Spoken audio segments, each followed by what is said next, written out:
Have you ever felt it? That moment when the noise of the world just stops. When something so pure, so achingly beautiful breaks through all the cynicism and doubt we carry. And for just a few minutes, we remember what hope feels like. In a world that often feels fractured and weary, where faith is increasingly pushed to the margins, something extraordinary has been happening on the stages of Britain's Got Talent and America's Got Talent. Ordinary people, nurses, choristers, foster parents have stepped into the spotlight, not for fame or fortune, but to let their light shine. And when they open their mouths to sing, when they poured out their testimonies of struggle and grace, I have not been working for quite a few years. I've been dealing with cancer. Oh, sorry. No, it's okay. Something shifted. Judges wept. Audiences rose to their feet.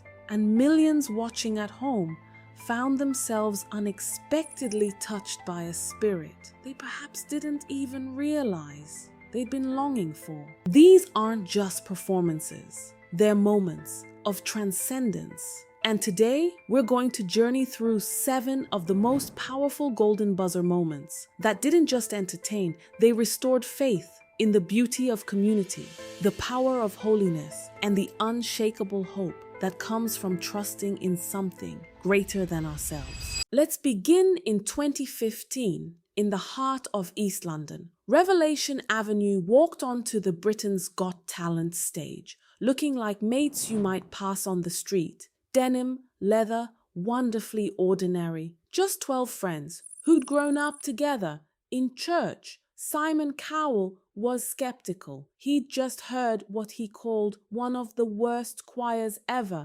We had one of the worst choirs we've ever had earlier on.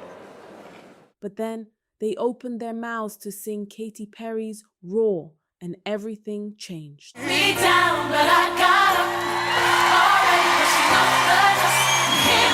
This wasn't a cover. This was sanctification. 6-part harmonies wove like a tapestry, turning a song about self-empowerment into a declaration of spiritual resilience. The way they turned to each other, smiling, drawing strength, it was iron sharpening iron right there on stage. Amanda Holden felt it. She slammed the golden buzzer.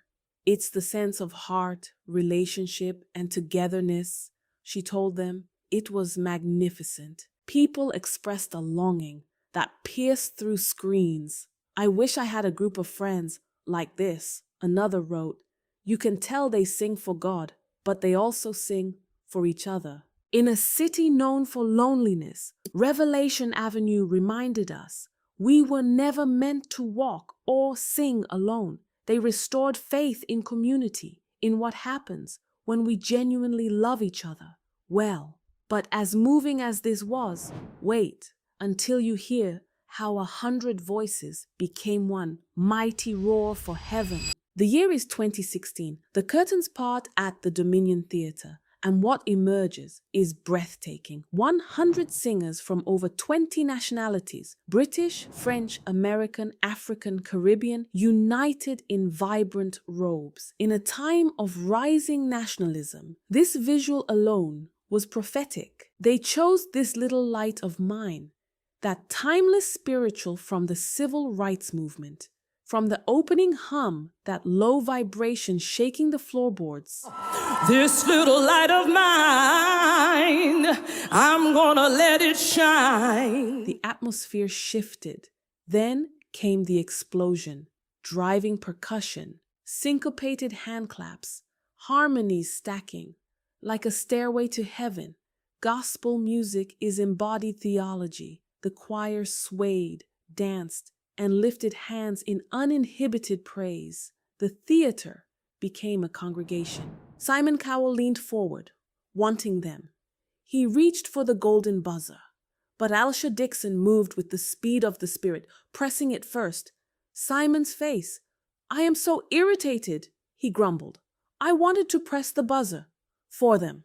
When 2 judges fight to bless you, you've delivered something extraordinary. Alicia's words captured it all. Everything you represent is my idea of heaven.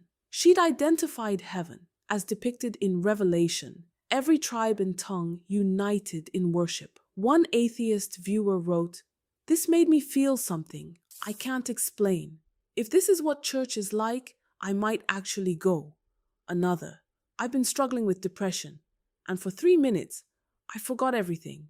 They brought the joy of the Lord to primetime television. They restored faith that joy is possible, that there's a light darkness cannot overcome. But from collective joy, we move to singular holiness. In 2023, a 13-year-old boy from London shuffled onto the Britain's Got Talent stage, shy and modest. Malakai Bayoh, a chorister at St. George's Cathedral, said softly, he'd sing P. Jesu. This isn't pop music. It's a prayer from the Latin Requiem Mass. Merciful Jesus, grant them rest. Malachi was bringing liturgy to a variety show. When he opened his mouth,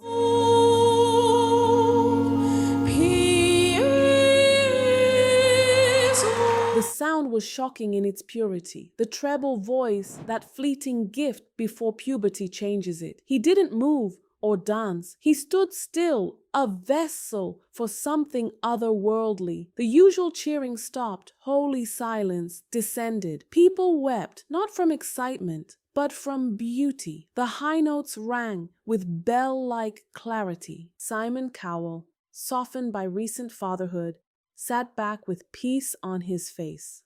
One of the best voices I've ever heard. It was like being in heaven. He pressed the golden buzzer, quietly, reverently. Online, the response overwhelmed. I haven't been to church in 20 years, but this made me want to pray. Another wrote, God gave this boy a gift to remind us he's still creating beauty. Malakai's debut album, Golden, hit #1, but what he really did was restore faith in the sacred. In a culture of noise, he offered transcendent beauty. Proof that there's still a hunger for holiness and that beauty itself is evidence of God. Now, from the sacred traditions of cathedral music, we cross the Atlantic to a different kind of testimony. When Michael Ketterer stepped onto AGT in 2018, he was a pediatric mental health nurse, visibly nervous. How are you? Nervous. It's okay. But beneath the surface was a worship leader with a powerful story. He and his wife Ivy had 6 children, 5 adopted from foster care. He spoke of wanting to show his sons that if their dad could live out dreams, nothing was impossible for them. He sang the Bee Gees' To Love Somebody. In his hands, the lyrics transformed. And there's a light. You don't know what it's like to love somebody. This was the father's heart, sung with a rasp that knew trauma wards and broken childhoods. He closed his eyes and poured out his soul. Simon Cowell, now a father himself, was undone. Tears streaked his face. Michael, as a dad, I can't imagine what you've done. You're a really special guy. Sometimes actions speak louder than words. He hit the golden buzzer, not just for the voice, but for the man. Through I Am Second, Michael shared how God taught him fatherhood. One son had eaten rocks to fill his empty stomach. Another, suffering from cerebral palsy, learned to speak through Michael's songs. This moment forced secular audiences to see foster care through gospel eyes, a family built by choice, mirroring God's heart for orphans. Michael restored faith in fatherhood and the radical theology of adoption. But if Michael showed us a father's love, our next choir showed children discovering their identity. 70 children filled the AGT stage in 2018, led by Sarah Grampre, a woman whose own dreams had been redirected into ministry. This choir from Shepherd's Grove Church had one mission: help children find their voice in a safe Christian environment. They sang How Far I'll Go from Moana. I've I've been staring at the edge of the water long as. But the lyrics became Psalm 139. I am brave, I am bruised, I am who I'm meant to be. Declarations of identity rooted in being children of God, not social media likes. Guest judge Ken Jeong, usually comedic and erratic, fell silent. Tears streamed as 70 children sang with unbridled hope. That was the most purely happy thing I've ever seen. He slammed the golden buzzer. Pure joy erupted, jumping, screaming, hugging, innocence celebrated. Comments praised the light in their eyes. You can see the spirit in them. They aren't just performing, they're shining. While media tells us Gen Z is leaving faith, voices of hope presented the truth. Faith isn't dying, it's vibrant, passed down to a generation ready to sing. From innocence, we turn to miraculous survival. In 2005, 16-year-old Kechi Okwichi was on a flight in Nigeria when it crashed, killing 107 of 109 people, including 60 of her classmates. But then this one just started to get really bad and just very, very dramatic and exaggerated. And Kechi survived with burns over 65% of her body. Over 100 surgeries followed. She lost friends, her appearance, and normalcy, but not faith. She found it in the fire. My survival wasn't luck, it was providence, she said. Wrestling with survivor's guilt, she resolved God saved her for purpose. She became a living sacrifice, her scars testifying to His sustaining power. Returning for AGT, the champions in 2019, she sang Callum Scott's You Are the Reason, transformed into a hymn. When your legs don't work like they used to before. She sang to God, to 60 lost friends, and to her mother, who'd prayed for years. It was transcendent, not vocal gymnastics, but soul weight. Simon spoke with profound gentleness. I didn't really like it that much. The audience booed. I actually loved it. He pressed the golden buzzer, then embraced her on stage. My faith is the reason I'm here, Kechi told I Am Second.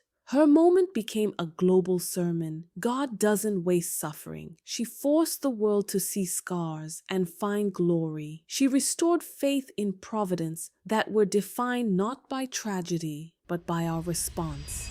And now, our final story, the most poignant. A Liberty University graduate and youth ministry veteran, Nightbirde had battled cancer for years, lungs, spine, liver, 2% chance of survival. But she came to show the world how she was living. She'd blogged about meeting God on the bathroom floor, present when she vomited from chemo, wept in despair, and raged. She embraced lament, rejecting toxic positivity, shouting at God whilst trusting Him. She sang her song. It's okay, simple, devastating. It's okay if you're lost. We're all a little lost. I lied. It's okay, it's okay, it's okay, it's okay if you're lost. And it's all right, fragile, heartbreaking, a lullaby for suffering. Then the line that echoed worldwide. You can't wait until life isn't hard anymore before you decide to be happy. Simon Cowell was speechless, a dying woman radiating such life. I'm not going to give you a yes. I'm going to give you something else. Golden buzzer. Jane fell to her knees. Holy ground. Nightbirde passed away, February 2022. But her moment restored faith in hope. Not greeting card fluff, but rebellious hope of resurrection. On Reddit, users noted she modeled faith, holding two truths, life is hard and God is good, a modern Job. Sadness is the soul's way of saying this mattered, she wrote finally. She taught millions that faith isn't magic fixing everything. It's the anchor holding when nothing's fixed. Millions looked at their suffering and whispered, it's okay. If these moments touched you, consider subscribing for more stories, restoring hope in our weary world.